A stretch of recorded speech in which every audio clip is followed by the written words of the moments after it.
আপনার সঙ্গীকে চরম সুখ দিতে পারে আপনার আলতো হাতের ছোঁয়া। অজান্তেই হয়তো অনেকবার দৈহিক মিলনের সময় গার্লফ্রেন্ড বা স্ত্রীর সেই জায়গাগুলোতে স্পর্শ করেছেন। মধুর থেকে মধুরতর হয়েছে আপনার রাত। আপনার হাতের জাদুতেই এমন আরও অনেক রাত মায়াবী হতে পারে।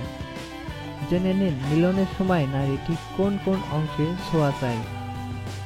ঠোঁট। ঠোঁট একটি অত্যন্ত স্পর্শকাতর স্থান।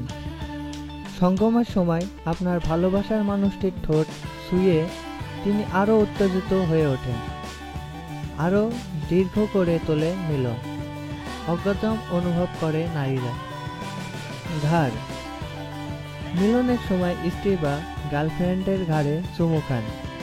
তিনি সেক্সের খিদেই উন্মাদ হয়ে উঠবেন, আপনাকে কামড়ে ধরবেন, বাড়াবে মিলনের আনন্দ। স্তন। মিলনে একটা বড় ভূমিকা রয়েছে স্তনের। নারীরা মুখে না বলতে পারলেও স্তনে স্বামীর বা বয়ফ্রেন্ডের হাতের ছোঁয়া পেতে উৎসুক হয়ে থাকেন। আরও সঠিক মুহূর্তে সেই চাহিদা পূরণ হলেই কেল্লা ফতে।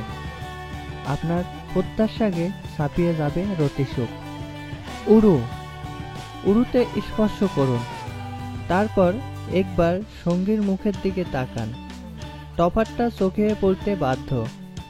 একবার স্পর্শ করলেই সঙ্গী আরও 2-3 বার আপনার ছোঁয়া চাইবেন।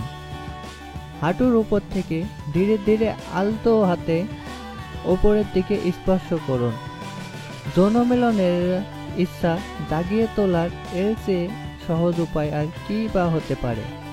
মিলনের মতো স্বতঃস্ফূর্ত একটি প্রক্রিয়ার আগেই অধিকাংশ মহিলা বেশ কয়েকটি কাজ করে থাকেন, অথচ প্রকাশ্যে স্বীকার করেন না।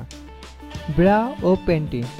মহিলাদের মধ্যে অনেকেই স্বীকার করেছেন যে মিলনের পরিকল্পনা থাকলেই তারা পুরুষ সঙ্গীকে উত্তেজিত করতে ব্রা বা প্যান্টি খানিক দেখানোর চেষ্টা করেন।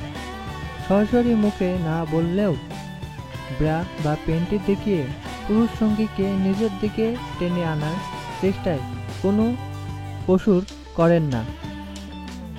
দর্শক, ভিডিওটি ভালো লাগলে অবশ্যই সাবস্ক্রাইব করতে ভুলবেন না।